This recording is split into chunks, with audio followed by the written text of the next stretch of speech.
Saudara-saudariku yang terkasih dalam Kristus, selamat berjumpa kembali dalam Renungan Harian Katolik di hari Sabtu 6 Juli 2024.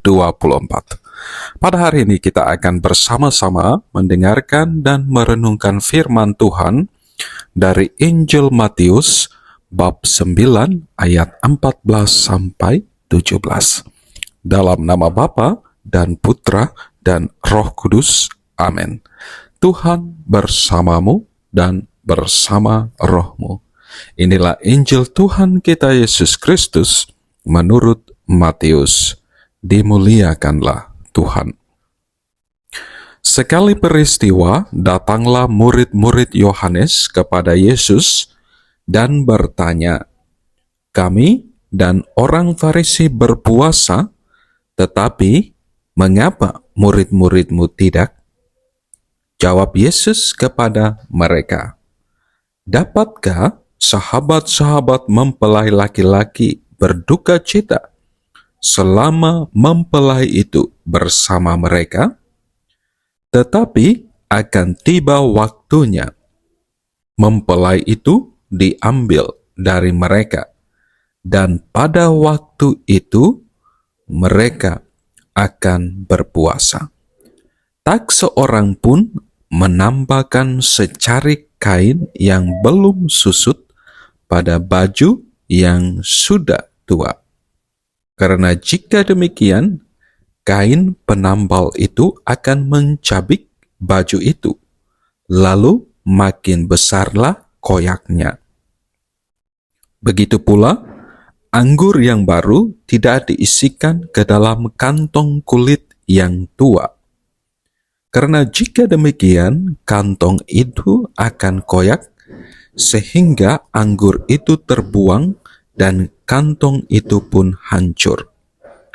Tetapi anggur yang baru disimpan orang dalam kantong yang baru, dan dengan demikian terpeliharalah kedua-duanya." Demikianlah Injil Tuhan. Terpujilah Kristus. Saudara-saudariku yang terkasih dalam Kristus, Tuhan Yesus dalam berbagai pengajarannya selalu memberitakan kabar baik tentang kerajaan surga. Tuhan Yesus datang bukan untuk menghapus Taurat, tetapi Ia menyempurnakannya. Tentu apa yang dilakukan oleh Tuhan Yesus tidak sesuai dengan apa yang ada dalam pikiran orang Yahudi dan juga murid-murid Yohanes. Dalam perikop Injil yang kita dengar bersama hari ini, murid-murid Yohanes menanyakan mengapa murid-murid Yesus tidak berpuasa, sedangkan mereka dan orang Farisi berpuasa. Yesus selanjutnya menggunakan kesempatan ini untuk mengajarkan murid-murid Yohanes dan juga orang Farisi bahwa puasa yang sesungguhnya tidak didasarkan pada tradisi-tradisi nenek moyang. Puasa bukan hanya sekedar sebuah rutinitas yang harus dijalankan, karena memang itu sudah sebuah tradisi. Puasa seharusnya bukan hanya sekedar menahan lapar dan haus, melainkan membawa orang yang berpuasa untuk menyadari akan ketakberdayaannya yang selalu dan senantiasa membutuhkan kasih dan kemurahan Tuhan. Puasa seharusnya bukan sekedar keinginan untuk mengendalikan, mengontrol berat badan, melainkan membawa seseorang untuk semakin mengasihi Allah dan juga semakin mengasihi sesama. Puasa merupakan pintu masuk bagi seseorang untuk semakin peka terhadap kehendak Allah dan semakin peka dengan situasi orang-orang di sekitarnya. Puasa seharusnya menjadikan orang yang berpuasa itu lebih manusiawi, menjadi manusia yang sesungguhnya, menjadi manusia yang berakal dan berbudi. Puasa seyogianya membawa manusia itu kembali kepada gambaran semula, yaitu gambaran yang serupa dengan Allah.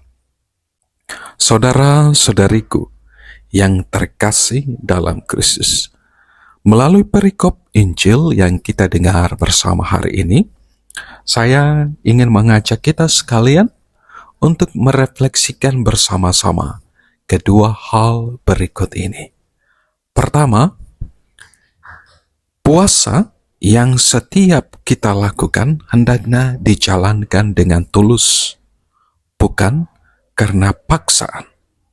Berpuasa bukan kesempatan untuk menunjukkan kehebatan kita, tetapi semata-mata supaya kita semakin mendekatkan diri kita dengan Yesus dan berusaha untuk melakukan apa yang sungguh menjadi kehendaknya di dalam hidup kita.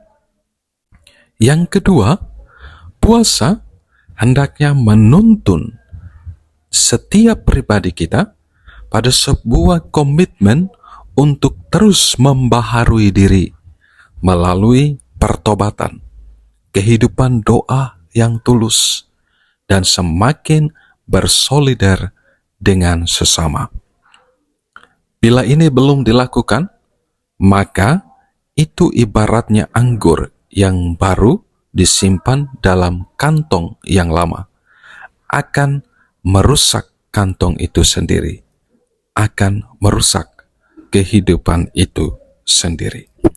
Saudara-saudariku yang terkasih, semoga melalui perikop Injil yang kita dengar bersama hari ini, marilah kita semakin membaharui hidup beriman kita, semakin hidup dalam puasa yang sesungguhnya untuk semakin dekat dengan Tuhan dan berbuah dalam kehidupan kita yang semakin bersolidar, berbela rasa dengan sesama kita.